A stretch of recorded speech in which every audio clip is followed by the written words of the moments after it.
Welcome back. Now the director of the United Nations CHR's Europe Bureau, Pascal Morieu, has disclosed that there has been an increase or decrease in illegal migration from Libya to Italy since July of 2017.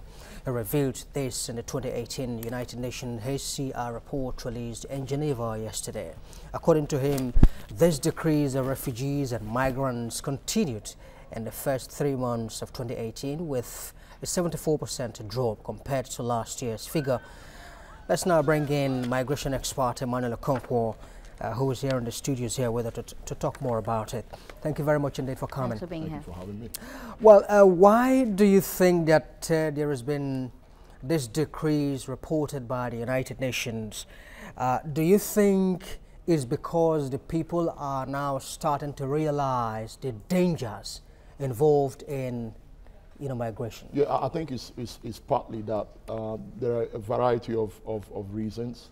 Obviously, the Europeans are making it clear that they don't want people anymore. So they're no longer as friendly as they used to be. The second thing is also that they've gone into agreements with Libya and the countries around there, making it almost impossible to get past Libya to the Mediterranean. The last one is what you guys are doing, social media news. For the last year, this matter has been on the news, and clearly people are seeing it. People are beginning to realize that, you see, bad things happen in the dark, when there is no information.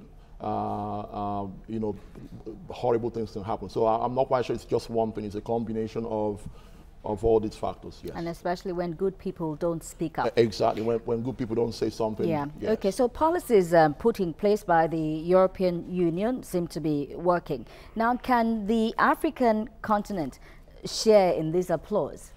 Well, I also need to point something out this afternoon.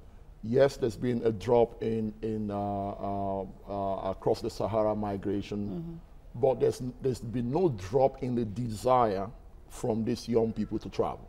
Okay. Let's understand that. Let's the people. I run a foundation. The type of people I work with are the type of young people that will make these journeys. They still want to make the journey.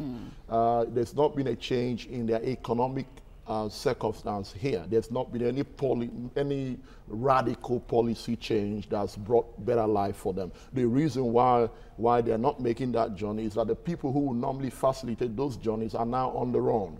So let's not fool ourselves here. If the door opens again, many of these people that we work with will undertake that journey. Now it's hard to find somebody to help. Now you get to Libya, you might become a slave, and they're hearing that. Okay. So I'm not quite sure that there's been any major economic policy initiative down here from Africa. From Africa. So let's not clap for ourselves. It. Yes. Okay. All right. The United Nations General Assembly hosted a high-level summit sometime in 2016. Vis-a-vis the issues of migration, refugees and all of that, and came up with quite a number of resolutions. Yes. Do you think that we are seeing the impact of such a summit?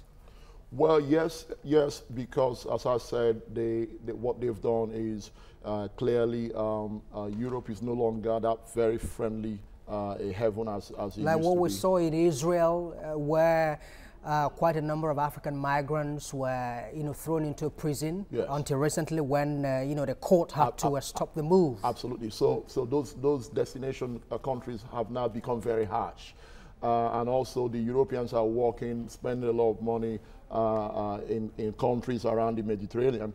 But as I said, until you come out with almost something as big as the Industrial Revolution in terms of youth empowerment. We haven't seen that.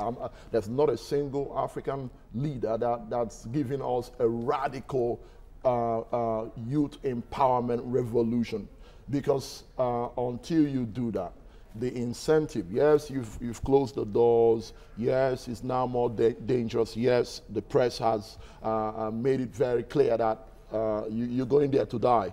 But until you remove the original incentive, which is we're suffering here, until you deal with that, I'm not quite sure you've solved the problem. So the Europeans have done well down there, but what they need to do is to put some pressure down here for us to see what I'm looking for is something very radical, something I don't even know I haven't seen a precedent yet.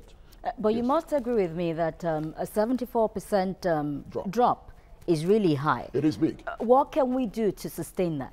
Well, what we can do to sustain that is what I'm saying, because what has produced that drop is the fact that people now know that if they travel, they're going to run into trouble. To sustain that, you need to completely make traveling make illegal traveling, make it a non-option. As long as it's still an option, what people are going to do is to start looking for safer means, safer avenues, and that's what's happened. They know the Sahara trip is bad and all of that. Yes.